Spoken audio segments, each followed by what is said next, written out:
Me lancer dans une négation, mais j'avoue que je ne suis pas encore satisfait du classement de Reporters sans frontières en ce qui concerne la liberté de presse en Guinée.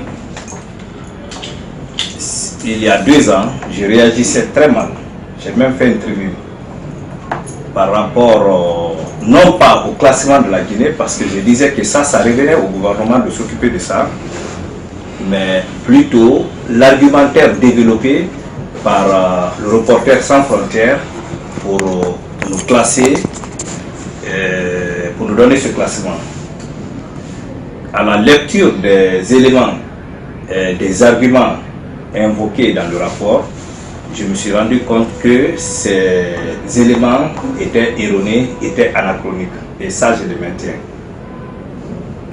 Face à tout ce que les journalistes, les médias, dans leur ensemble, ont traversé l'année 2017, je me dis que le Reporters sans frontières a été vraiment clément vis-à-vis de la Guinée. C'est au cours de cette année 2017 qu'on a vu des gendarmes s'attaquer aux journalistes, bastonner, molester, jamais comme là ne le fut, sous mes yeux. Les équipements de travail arrachés, écrasés sur le goudron. Je veux citer par là les dictaphones, les caméras, les téléphones et autres objets de valeur que les journalistes avaient sur eux. J'ai vu les gendarmes de mes propres yeux terrasser, balayer des journalistes femmes, les marcher dessus. J'étais très choqué. C'est un acte qui est traumatisant pour un journaliste. C'est traumatisant pour une profession. C'est traumatisant pour une république. Je suis allé plus loin.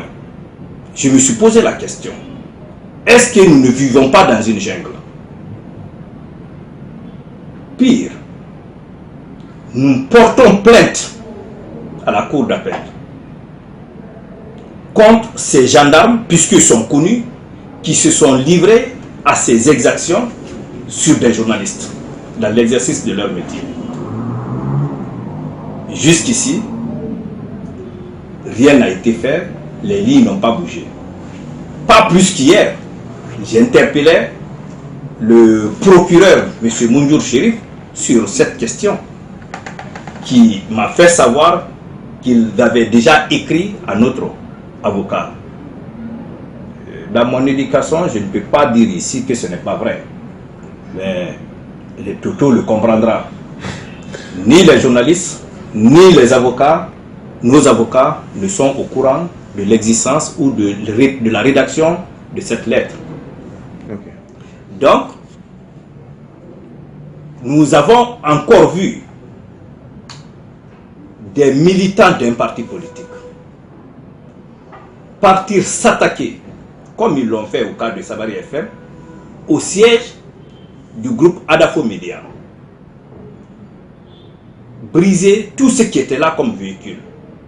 Les projecteurs sont allés endommager les fenêtres, pratiquement de tout l'immeuble. Je vous dis une fois encore, ce sont des comportements liberticides. C'est traumatisant dans une république. Est-ce que la Guinée est devenue une jungle? Est-ce que la Guinée est encore une république? Encore, nous avons vu les militants d'un parti politique saccager, calciner le véhicule de reportage de la télé Évasion ici. Jusqu'ici, personne n'a levé le petit doigt pour condamner ces exactions, ces actes barbares d'un autre âge. Trop, c'est trop. On voulait vous poser Pensez-vous cette que question. le pouvoir public sont les seuls responsables de ce recul?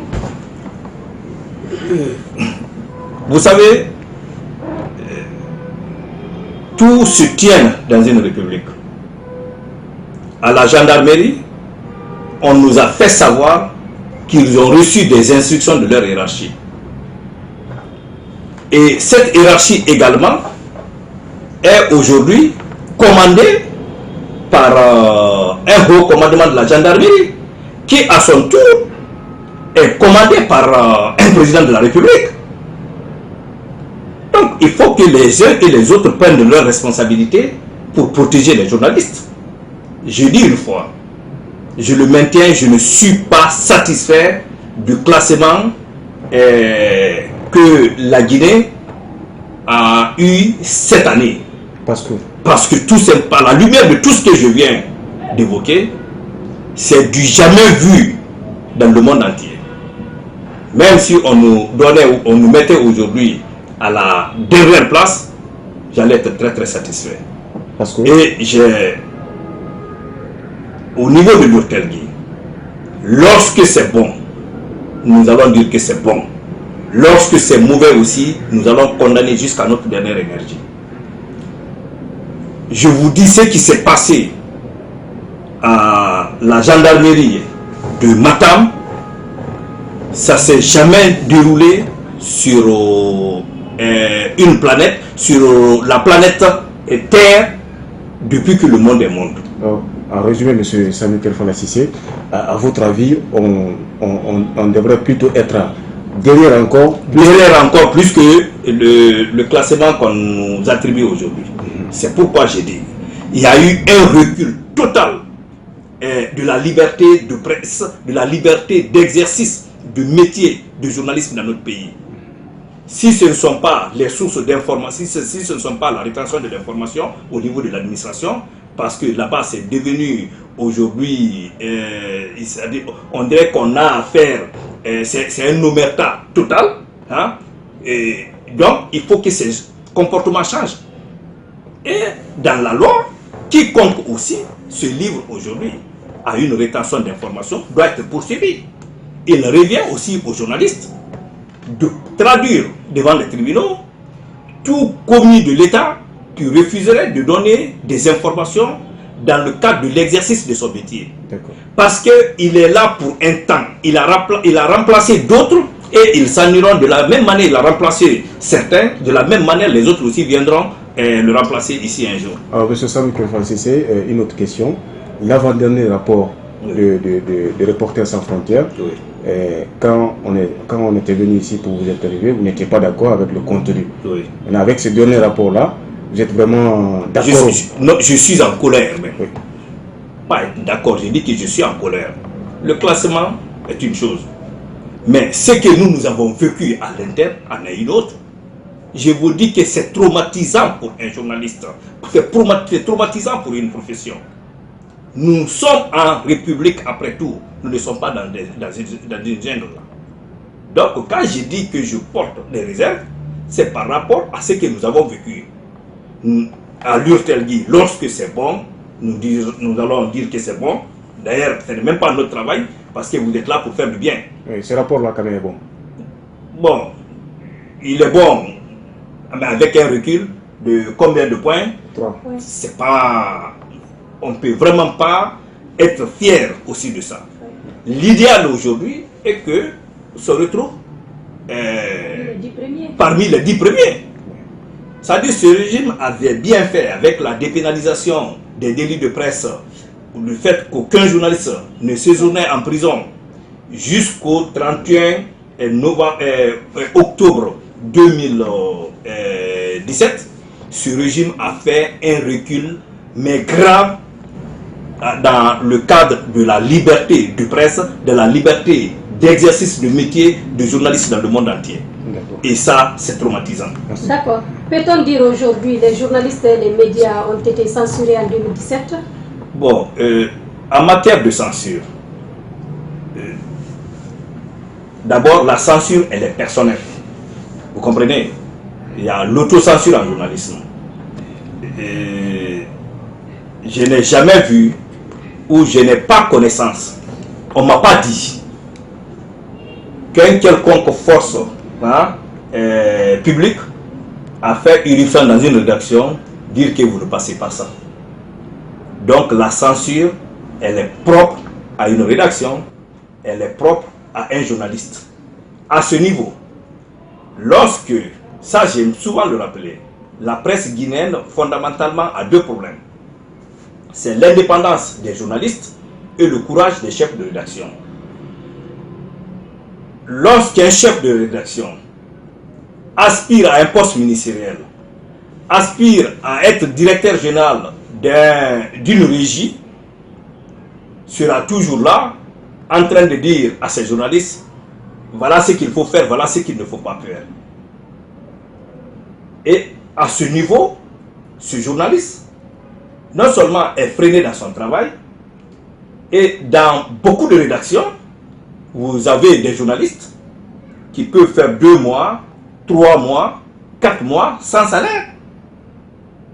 Ça aussi, c'est une forme de torture, non seulement morale et économique pour le journaliste. Donc, c'est une autre forme de censure aussi. Et grave, nous avons vu le même état. Pour être précis, le 12 décembre, faire irruption dans des radios, fermer pas mal de radios, pratiquement toutes les radios qui sont à Conakry, les 80% sous prétexte qu'ils n'ont pas payé leur redevance. Au même moment, d'autres actions aussi étaient menées au niveau de la Direction nationale des impôts, au niveau de la Caisse nationale de sécurité sociale, tout ça pour nous faire taire. Mais heureusement, ils ont eu affaire aux gens responsables.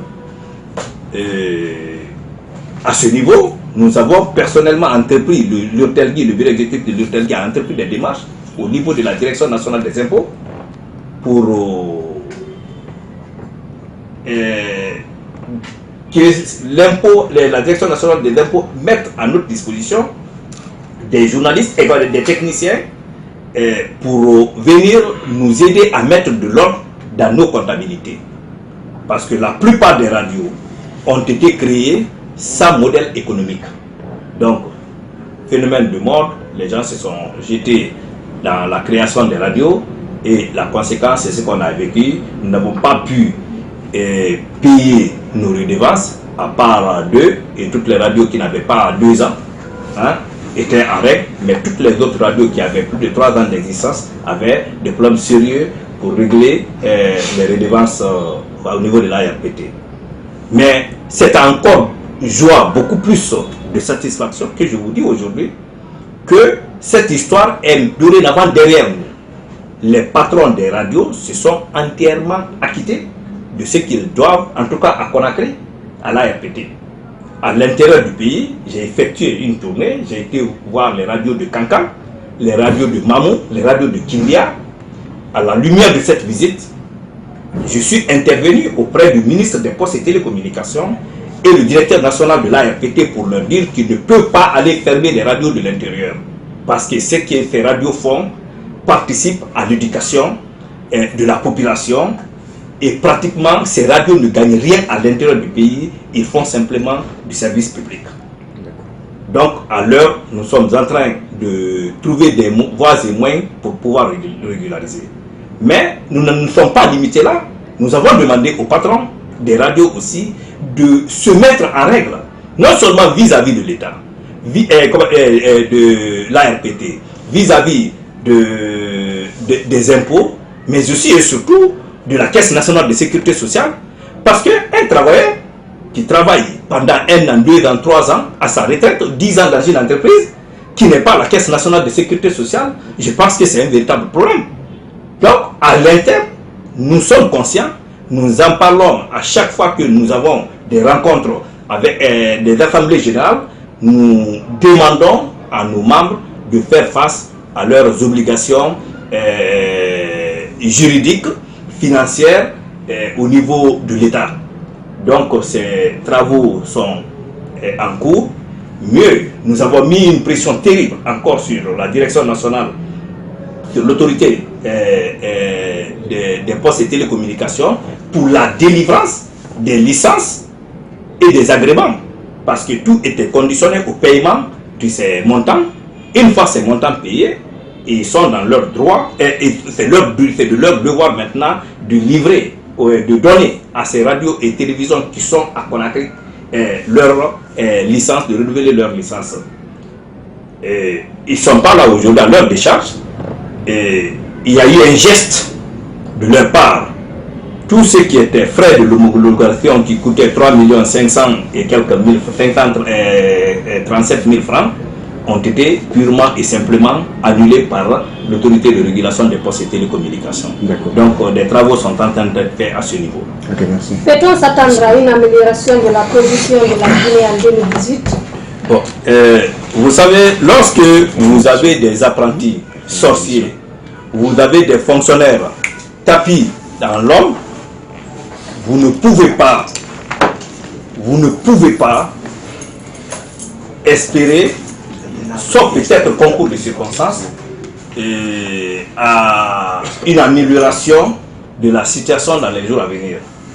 Parce que des réunions, des concertations sont en vue actuellement au niveau des présidents des associations de presse pour une position commune, non seulement dans le cadre de la célébration de la Journée internationale de la liberté de la presse le 3 mai, mais aussi projeter même une marche au niveau de la Cour d'appel pour qu'on nous dise aujourd'hui où se trouve ce dossier, pourquoi ce dossier traîne.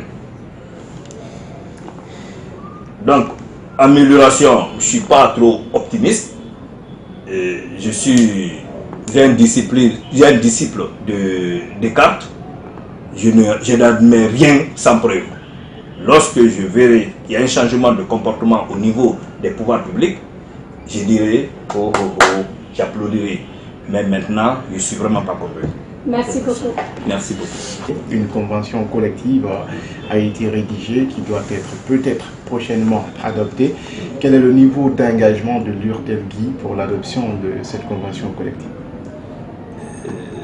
C'est avec une très grande joie, une très grande fierté que je prends la parole pour me prononcer ou de parler des avancées que cette convention collective des journalistes a connues.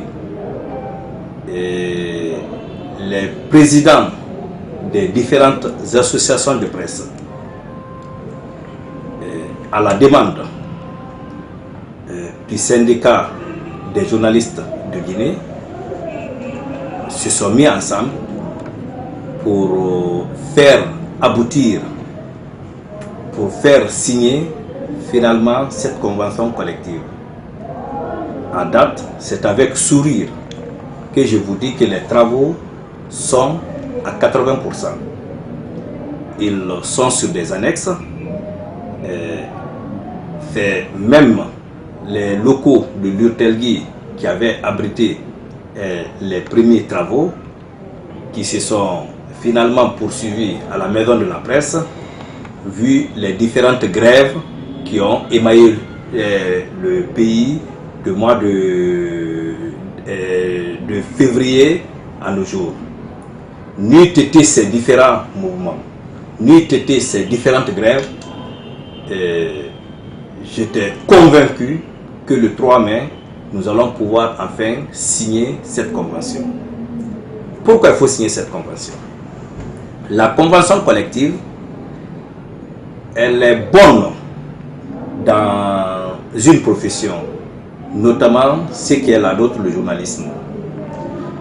Vous savez, il est très très difficile de vivre, de subsister au sein d'une entité sans se mettre d'accord sur une réglementation commune.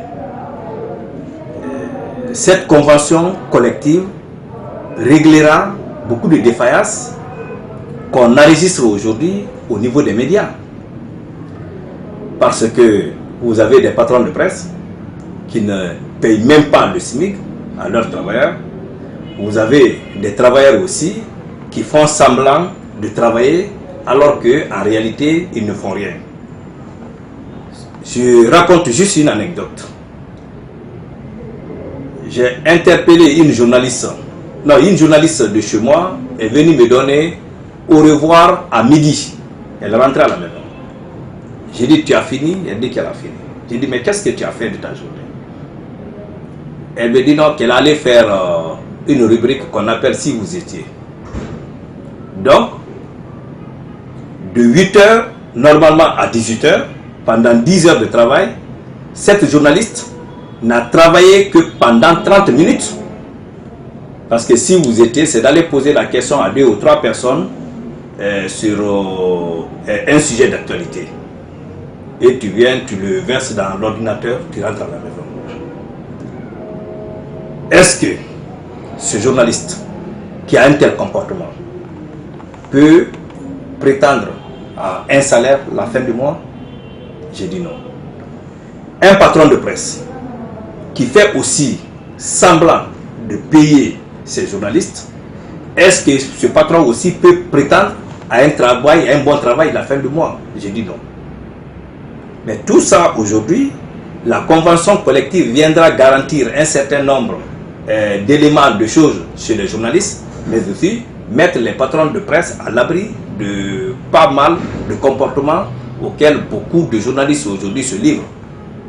Parce que vous avez des journalistes dans des rédactions, vous finissez complètement de les former, vous investissez sur eux, et un beau matin, même sans vous donner au revoir, ils partent ailleurs. Mais la convention collective viendra mettre une garantie à tout ça. Parce que quelqu'un t'envoie par exemple à l'étranger pour une formation, tu viens, tu fais autre chose. Ou il y a certains, la plupart moi de mes journalistes ici, viennent tout droit des institutions, c'est-à-dire de l'ISIC ou en tout cas des écoles de journalisme. Quand vous finissez complètement de les former, ils disparaissent. Donc la convention collective aussi viendra régler tout ça.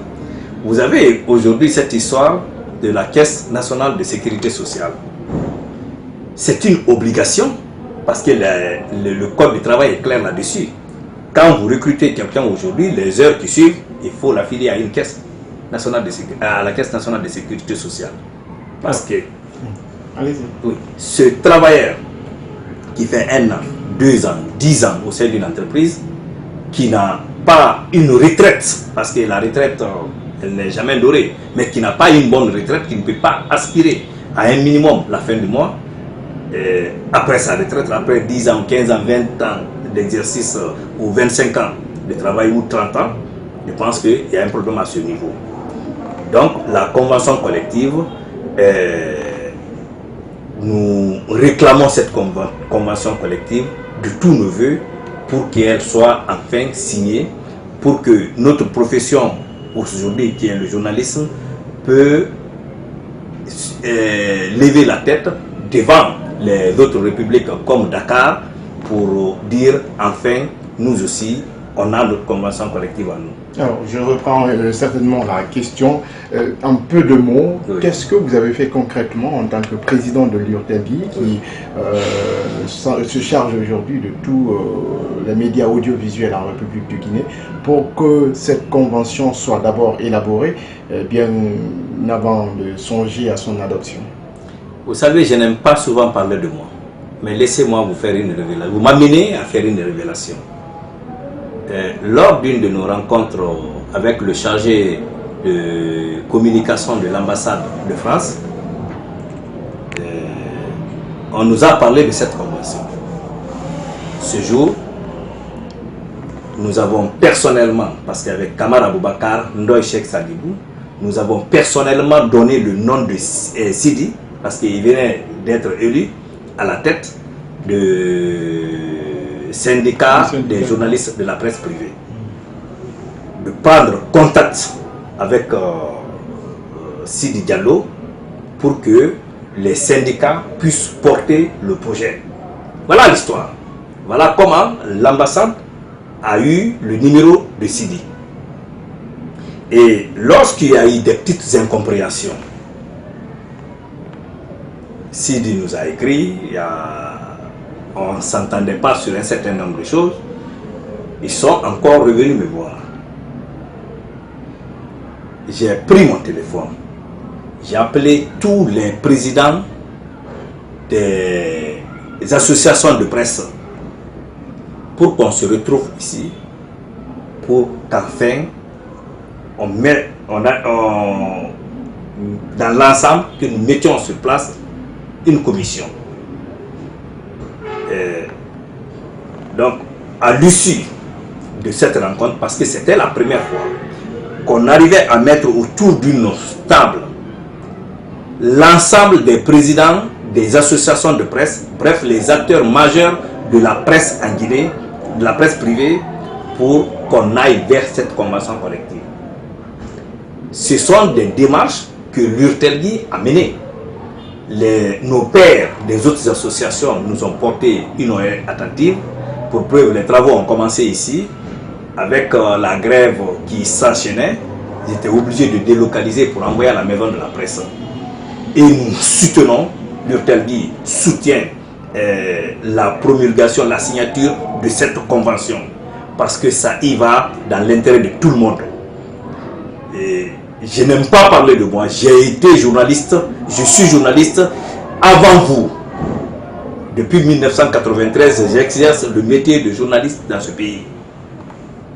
Je sais tous les paliers que j'ai traversés. Je sais que beaucoup d'entre vous endurent les mêmes situations aujourd'hui. Notre plus grande satisfaction à l'URTELGI sera le jour où nous allons tous nous mettre autour d'une table et enfin signer cette convention.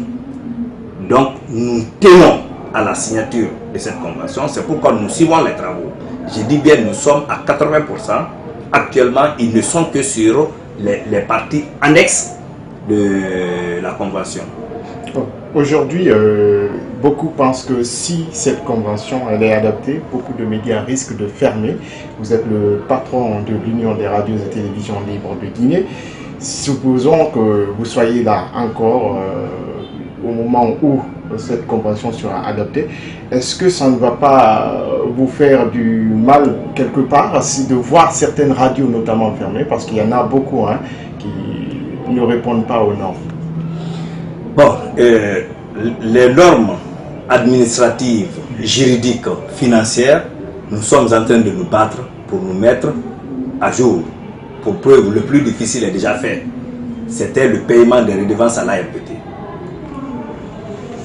Aussi, les impôts, nous avons écrit aux impôts.